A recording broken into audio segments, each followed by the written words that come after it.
जोहार जय आदिवासी। कल शाम को टीवी से जो फोटो और तस्वीर वायरल हो रही है भारतीय आदिवासी पार्टी को लेकर, और उसमें हमारे दो एमएलए कमलेश्वर डोडिया और थावरचंद दरियावाद से हैं और एक सैलाना से हैं।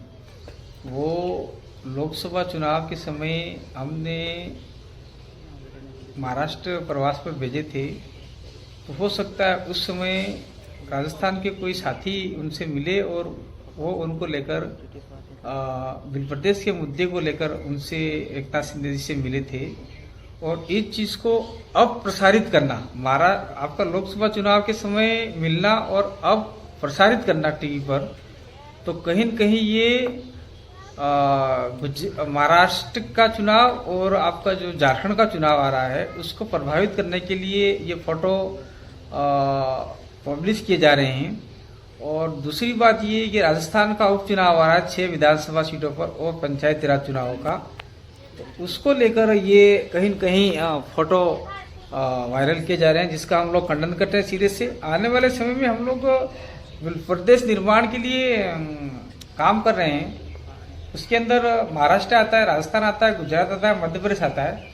तो आने वाले समय में हम लोग सभी मुख्यमंत्रियों से मिलेंगे, हमारे एमएलए मिलेंगे, क्योंकि हमें बिल प्रदेश चाहिए।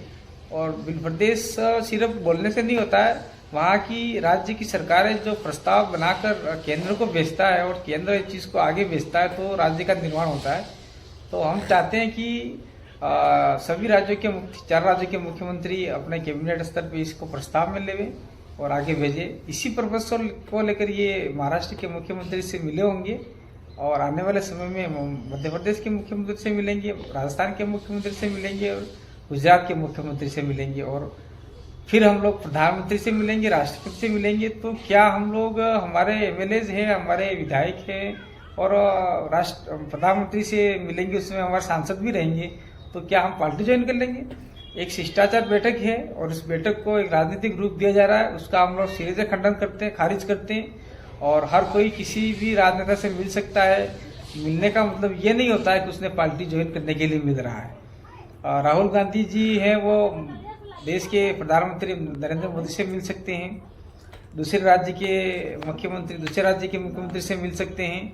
और ठीक उसी प्रकार से हमारे एमएलए एकनाथ शिंदे जी से मिले थे, वो बिल प्रदेश के बात को लेकर मिले थे। और कुछ कायदे कानून हैं जो महाराष्ट्र में अलग प्रकार से लागू है, जहाँ पर आपके 2-4 जिलों में 100% रिजर्वेशन दिया गया, उसको लेकर मिले थे।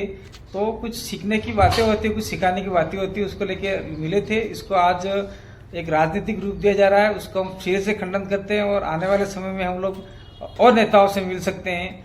तो क्या ये जो टीवी मीडिया है, इलेक्ट्रॉनिक मीडिया है, प्रिंट मीडिया है और अखबार है, जो इस प्रकार की हवा दे रहे हैं, उस हवा को हम लोग सिरे से खंडन करते हैं और हमारी जनता को से कहना चाहते हैं कि आप लोग अपना काम करते रहें और इस प्रकार की खबरों का कभी भी अपने दिमाग में मत लावे। ये खबरें झूठी होती है, अपनी टीआरपी बढ़ाने के लिए, अपने अखबार को ज़्यादा चलाने के लिए ये झूठी खबरें फैलाते हैं।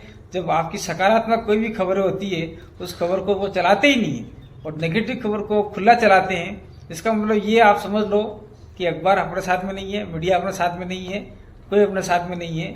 अगर साथ होते तो अपने जब 9 अगस्त को बड़ी रैलियां होती है, मानगढ़ पे बड़ी रैली हुई थी, उसमें अखबार में कुछ आया नहीं, टीवी में कुछ आया नहीं, लाखों लोगों की संख्या में हमारे जब 2 एमएलए खाली नाम मात्र के लिए बिल प्रदेश के लिए मिले, तो आज देखो हो हंगामा हो गया। पूरे राजस्थान में, पूरे देश के मीडिया में उसको जान उसको ला दिया गया। ठीक है, भारत आदिवासी पार्टी को अन्य राज्यों में नहीं जानते होंगे। मैं धन्यवाद देता हूँ उस मीडिया और उस अखबार का, उस चैनलों का, जिन्होंने हमारे दोनों एमएलए का और पार्टी का नाम आगे बढ़ाया, रोशन किया। हमें फ्री में एक विज्ञापन देने का मौका मिल गया।